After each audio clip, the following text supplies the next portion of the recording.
Kita dari Mesir kita lompat ke Eropa. Ini ada Mas Dawam. Halo Mas Dawam, ada? Iya, Halo. Mas Dawam dari Utrecht University. Iya, ini Kas Blangkon Ponorogo. Beliau sedang studi PhD di Netherlands. Oke, Mas Dawam, langsung aja. Monggo.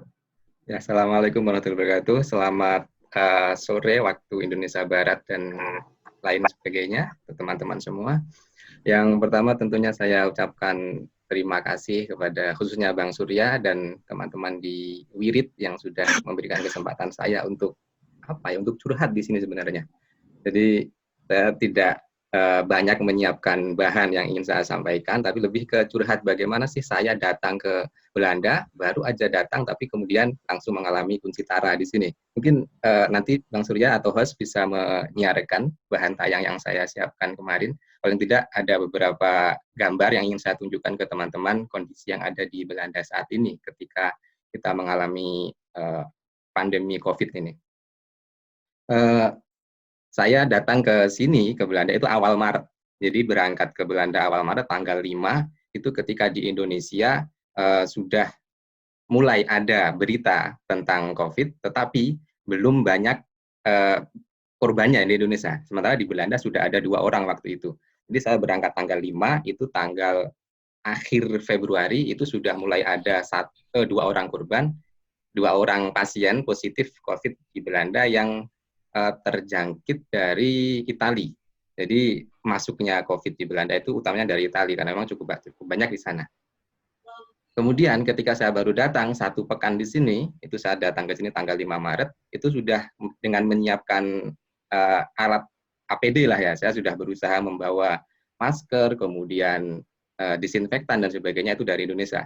Tapi ternyata sulit mencarinya di Indonesia. Jadi meskipun di Indonesia belum ada korban yang belum ada pasien yang positif, tetapi untuk mencari barang-barang tersebut sudah cukup sulit. Artinya ada panic buying yang terjadi di Indonesia pada saat itu. Nah, ketika saya datang ke Belanda, itu 1 pekan datang, saya datang tanggal 5 ke Belanda, tanggal 12 pemerintah menetapkan lockdown untuk seluruh aktivitas publik yang ada di Belanda itu. Jadi 1 pekan saya di sini, saya langsung mengalami kunci tara. Makanya di judul saya sebutkan datang untuk karantina dan melihat dari jendela. Karena memang saya lebih banyak melihat dari jendela. Saya belum banyak melihat di sekitar masyarakat di sini. Tetapi apa yang saya alami di sini, mungkin slide sebelumnya, yang slide kedua tadi, itu menggambarkan kondisi COVID di Belanda pada hari ini, kemarin sebenarnya, per tanggal 15. Jadi ada 43.000 positif yang menjalani tes. Kemudian yang dirawat di rumah sakit 11.000 dan yang meninggal 5.000 plus. Artinya korban meninggal di Belanda itu lebih dari 10%. Dan angka tersebut itu bahkan jauh sejak awal. Jadi sejak awal pun angka kematian di Belanda itu mencapai 10% dari pasien positif.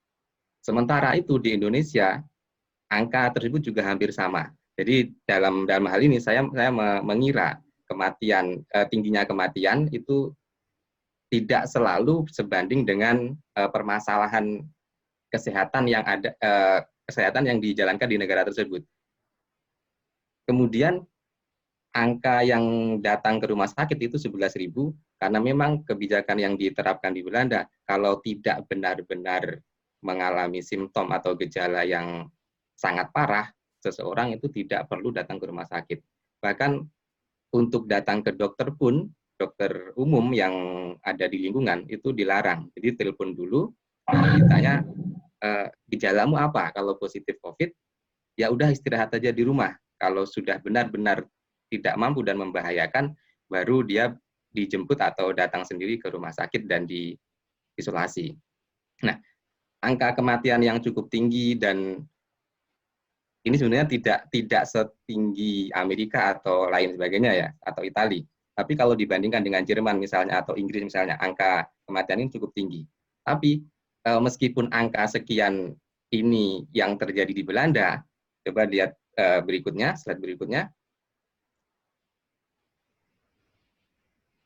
Slide berikutnya, Bang Host. Jadi dengan angka yang seperti itu, sebelumnya yang ketiga yang head home food. Jadi ada dua sikap. Ini di awal bulan April. Jadi Maret itu mulai lockdown, akhir Maret dan awal April itu masyarakat masih berusaha untuk saling menguatkan. Jadi dengan ini salah satu mural yang ada di Utrecht, jadi cukup viral pada waktu itu di peralihan bulan Maret dan April, ada ajakan untuk mendukung protokol yang diterapkan oleh pemerintah untuk blijf stay at home. Jadi kegiatan-kegiatan apapun itu dilaksanakan di rumah karena semua akan berjalan baik-baik saja, all is well gitu, head home food. Termasuk kegiatan-kegiatan keagamaan. Jadi saya datang ke Belanda itu hari Kamis, itu hanya sempat Jumatan 2 kali. Jumatan pertama itu masih normal, Jumatan kedua itu setelah adanya protokol dilarang adanya perkumpulan lebih dari 30 orang. Jadi pada Jumat kedua itu kami diam-diam sendiri-sendiri menyelenggarakan Jumatan di masjid yang ada di dekat sini. Meskipun di masjid-masjid besar itu sudah ditutup.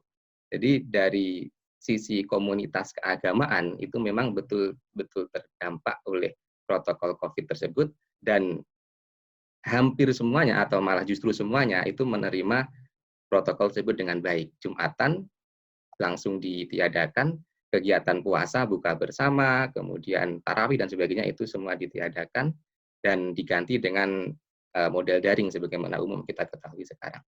Ini di bulan Maret April. Tapi slide berikutnya, Bang Hos. Nah, ini di akhir April, di tanggal, saya lupa tanggalnya 27 atau berapa gitu. Jadi mulai ada aksi demonstrasi yang menolak lockdown. Jadi meskipun pemerintah Belanda itu menerapkan apa yang disebut sebagai kunci tara cerdas atau intelligent lockdown, yang tidak semuanya dibatasi secara total, hanya orang-orang tertentu yang dibatasi, hanya orang-orang tua dan sebagainya, dan kegiatan di ruang umum itu pun tetap bisa dilaksanakan, tetapi tetap dilihat oleh sebagian masyarakat bahwasanya lockdown atau kunci tara itu justru mengganggu, justru kebijakan yang tidak tepat. Dan itu ada satu aksi demo tanggal 27 kalau nggak salah, dan nanti akan dilaksanakan lagi di tengah bulan Mei ini. Sebagaimana kita ketahui, tiap-tiap komunitas, tiap-tiap negara itu pasti ada pihak, tadi sudah disampaikan oleh pembicara sebelumnya, kalau ada yang media yang pro kepada pemerintah atau kontra pada pemerintah, politis yang pro pemerintah dan kontra pemerintah, di Belanda pun juga demikian adanya. Jadi ada sebagian kelompok khususnya yang dari, kalau kita dulu pernah mendengar tokoh politik Geert Wilders dari PVV, itu satu partai oposisi yang cukup ya vokal, yang dulu menolak Islam dan sebagainya. Nah, di masa-masa pandemi seperti ini, kelompok tersebut juga menyuarakan aksi demo untuk menghapus kebijakan lockdown. Dengan alasan yang itu kalau teman-teman baca, het leven gaat voor de dood. Jadi itu sebenarnya alasan yang cukup religius sekali, cukup dekat dengan pemahaman keagamaan kita. Jadi kullu nafsin dha'iqatul maut kan. Jadi dengan atau tanpa COVID pasti semua akan mati. Sementara vaksinasi, kemudian kunci tara dan sebagainya itu bukan kebijakan yang tepat. Nah, itu yang dikritik oleh kelompok tersebut. Itu tadi di akhir April. Jadi ada pergeseran sikap dari kelompok-kelompok politik, kelompok-kelompok agama dari waktu ke waktu. Meskipun di sini sudah cukup awal, bulan Maret itu sudah ada protokol, sementara di Indonesia, jadi ketika saya menceritakan di sini ada protokol, itu keluarga saya di Indonesia juga masih adem ayem, jadi belum ada apa-apa kan di Indonesia itu. Jadi tanggal 12 Maret itu di sini sudah kunci tara, di Indonesia kan belum. Nah, sejak 12 Maret sampai sekarang tentunya waktu yang sangat lama itu ada dinamika yang terjadi. Di awal masyarakat di sini baik masyarakat agama, masyarakat politik dan sebagainya itu cenderung menerima, dan ya seperti yang ada di Malaysia tadi Bu Yumas tadi, ya mungkin bukan kepatuhan mutlak lah kepada pemerintah, karena ketika saya keluar di tempat umum di masa Kunjitara tersebut, saya juga tetap menemukan orang-orang yang tidak memperhatikan protokol, tetapi ada usaha untuk saling menjaga. Jadi ada yang berusaha mengingatkan. Jadi jangan dekat-dekat, jangan berkerumun dan sebagainya. Itu masih di awal periode. Di tengah periode mungkin karena semakin bosan dan sebagainya, dan ditunggangi juga dalam tanda kutip, ditunggangi oleh aksi politik tadi, kelompok-kelompok tersebut tadi juga disinggung juga oleh Bang Muzayin tadi, ada kelompok yang memanfaatkan momentum COVID ini untuk menggoyang tadi. Jadi ada kelompok yang seperti itu. Slide terakhir mungkin ini yang akan saya sampaikan. Jadi artinya ada dinamika tadi sebelumnya, ada dinamika yang terjadi di sini. Ada measurement, ada transportasi, ada religius dan sebagainya. Ada usaha untuk saling melindungi, usaha untuk memproduksi kreativitas di tengah masyarakat, termasuk di kampus saya di Utrecht di sini. Di sini juga diselenggarakan apa yang kita sebut well-being week. Jadi dalam 1 atau 2 pekan di kampus ini diselenggarakan ya semacam usaha sharing, kemudian menyiarkan aktivitas yang dilakukan ketika work from home dan sebagainya. Dan update atau pembaharuan terhadap kebijakan yang dilakukan oleh pemerintah ataupun kampus itu selalu dilaksanakan secara periodik. Jadi tiap pekan, paling tidak sepekan sekali lah, itu kami mendapatkan email dari kampus mengenai pembaharuan kebijakan yang tentunya itu sejalan dengan kebijakan yang ditempuh oleh pemerintah atau RIVM kalau yang ada di sini. Dan tujuannya kita menyiapkan apa yang disebut oleh masyarakat umum sebagai new normal. Jadi new normal itu mungkin akan benar-benar terjadi, tetapi akan ditempuh dengan cara yang tidak mudah. Jadi di Belanda sini diadakan semacam timeline. Jadi tanggal 1 Mei itu, tanggal 11 Mei kemarin itu ada pelonggaran kebijakan pertama, kemudian nanti 1 Juni, kemudian 1 Juli, dan puncaknya di September. Dan nanti pasti akan ada pembaharuan sesuai dengan kondisi yang terbaru. Dan yang jelas, apa yang terjadi saat ini merupakan satu kondisi yang tidak menentu, yang uncertain, yang tentunya diperlukan upaya kerjasama oleh semua pihak lah. Jadi tidak hanya di satu negara maupun satu komunitas, tapi semua kelompok harus saling membantu. Komunitas Indonesia di Belanda pun juga, komunitas Belanda di Indonesia juga sudah berusaha melakukan usaha saling mendukung, saling menjaga untuk kebaikan bersama.